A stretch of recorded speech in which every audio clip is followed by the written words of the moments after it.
Welcome. I am the Frail Blaze. Today's story: Why I Will Never Go Near a Manhole Again. I just discovered this little corner of the internet. Reading everyone's stories has made me feel less alone. So I've decided to share a story of my own.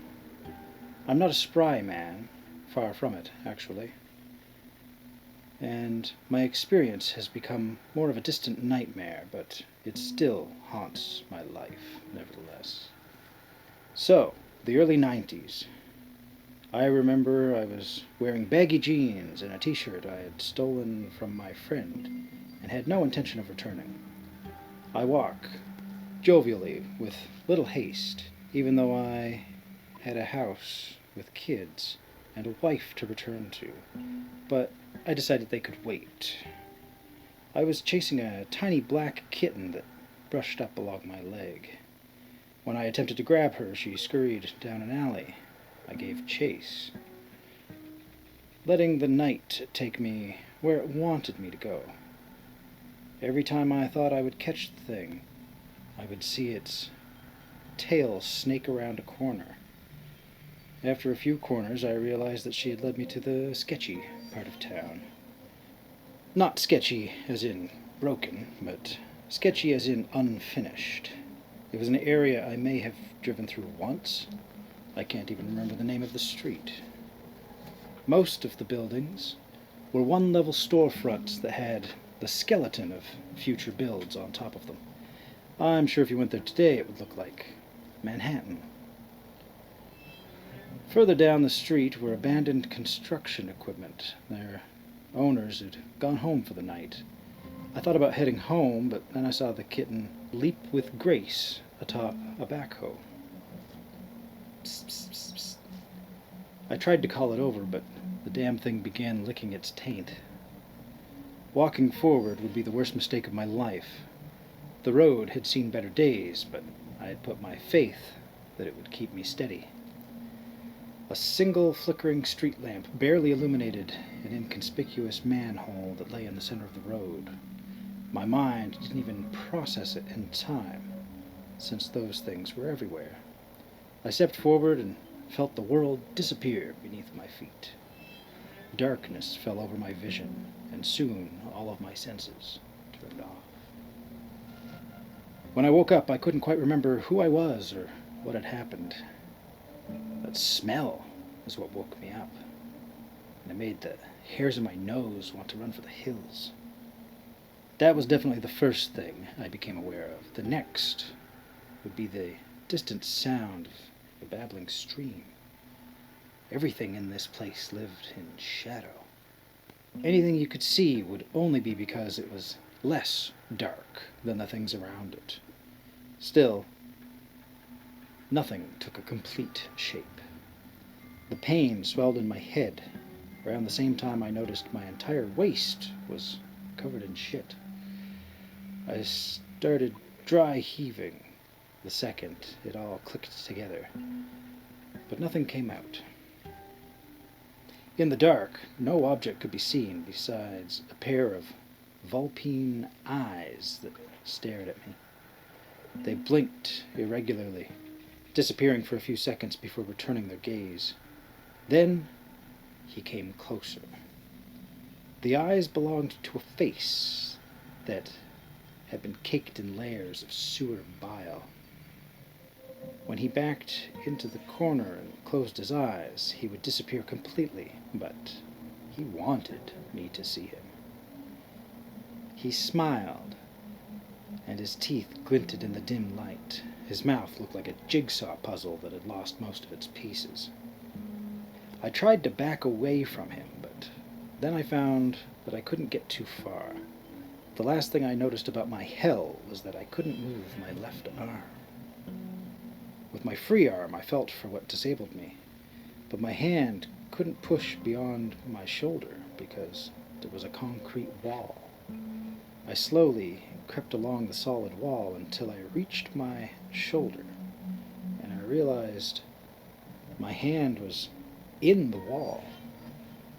My usually sensible self went berserk I repetitively yanked my arm, but it stayed entombed in the wall. I tried wiggling my fingers, but all of them kept their tense position. As I scrambled, sewer water splashed against the sides of the wall and covered me in human feces. All that man could do was laugh. He chortled like he was coughing up his last meal, though I doubt this man had eaten any real food recently. I tried to scoot my way backwards and leverage my hand out, but I couldn't budge. I hyperventilated and began to sob, but the man kept laughing and splashing around like he was a baby in a bath. "Please, can you help?" I asked, but help caught in my throat. You're in trouble, you need me, but no one asks for my help. Everything he said twice. Stuck, I made you stuck, and now you need my help. He began sucking on his grime-covered thumb. I couldn't help but cry. I didn't want to look like a weak man, but this whole situation had been too much for me. I repeated my plea for help. I couldn't think to say anything else. He turned away and grabbed something from a dark pile in the corner. The man returned with a less pleasant face. Instead of his broken smile, his mouth pressed closed, and his eyes became filled with hate. They stared at me, but I didn't think he even recognized me as a person. It scares me. Something plopped into the shallow of the water next to my legs. My eyes adjusted and saw a distressed Peppa Pig lunch tray. In a clumsy line were 3 items: a box cutter, a hammer, and a thick ribbon with frayed edges. When I looked up, I was met with his eyes only a few inches from my own. They glowed. No, flamed with rage. No one helped me. I don't help anybody. Don't help anybody. He spat in my face, and it felt like it burned. The man crawled into his corner and watched. I tried pulling at my arm again, but it was hopeless. I looked at the tray in front of me and picked up the hammer. I took the flathead to the concrete and tried to break myself free. Pieces of the wall crumbled to dust, but I'd only barely made a dent. I struck the same place in the wall once more, but I was only making myself a pile of powder. I think it would have taken me days to carve my whole arm out of that hole. I put down the hammer, but I didn't bother to make it onto the tray. I stared at the box cutter. In my periphery, his eyes glinted at me. Studied me, it seems. The longer he cast his gaze on me like some creature, the more I wanted to escape. I picked up the ribbon, red with chunks of someone's lunch attached, and began tying it around my arm. I used my teeth to hold up one end while I tied the other in a tight grip around my shoulder. An acrid taste joined the other unpleasant senses. I kept pulling at the ribbon until my arm looked like it could pop off. I closed my eyes, bundled my shirt to bite down on, and grabbed the box cutter. I rubbed off any grime on my leg and positioned the blade at the point of my arm where it entered the wall. There it stayed for minutes while I searched for any courage to do it. Then an image came to mind. A small bubble of laughter inflated my gut until it flew out my mouth. The man joined in with his hyena guffaw. I imagined myself in the novel Gerald's Game, I had read it about a week prior, maybe a month. But as I closed my eyes, all I could see was the man who had kept me captive as the Moonlight Man. And I laughed because I couldn't finish the book. It was too scary. The laughter felt intoxicating, so I just ran the blade along my arm. Dark fluid poured down my arm. I began to rub my blood against any part of my arm that was free. When the sting of 1,000 bees set in, I screamed. I could rotate my arm, but I still couldn't pull it out. I took the blade and wedged it into the hole. I could barely get it in, but I managed to bring more blood inside of the hole.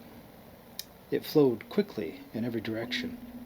I twisted my arm until I felt like I could pull it out. And I almost did, then and there. Everything moved so quickly, but I still had to think rationally. Though if I hesitated even a little bit, I risked passing out and losing any progress I'd made. I acted as if I could just barely yank myself out. In the corner of my eye, I could see those twin flecks of light grow closer. He moved without making a single slosh in the water.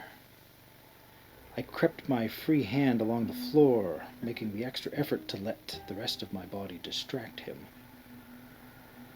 With each yank, a small section of my arm came loose, and with it came a fountain of blood. It soaked the entire left side of my body. The man continued to creep forward, just about to the length where I would be able to reach out to him. With little remorse, I gripped the hammer and brought it against his head. He flopped into the deep puddle of mush. I pulled the rest of my arm out of the hole and drove the devil horns of the hammer right into his skull. I looked behind me for the first time to find a round tunnel illuminated by a beam of soft moonlight. Almost like a rat, I scurried out of the sewer and up the ladder into the free world. At that point, I had been running on pure adrenaline, so the blood loss caught up to me fairly quickly. I think I only made it a few steps before I collapsed on the road. If there is a God, I thank him every day because police crews arrived in the area not too long after I collapsed. They reported a scream multiple people had heard in their homes. If only they knew what was happening in their sewers. I woke up in the hospital with my family by my side. We were accompanied by a few police officers who had a horde of questions to berate me with. I answered until my blood pressure began rising, and they were escorted out of the room by my nurse. Upon later investigation into the sewers, they did not find the man, but they did find his mattress and his food supply. I have checked the news reports often, but I don't believe he has been found. He may be dead, but who knows? It doesn't haunt me as much as it used to. 30 years have passed, and I've moved to a different state. I've told my kids and my grandkids that I got in a fight with a alley cat, and they seem to believe it. Stay safe out there, and make sure you're careful where you walk. It could change your life.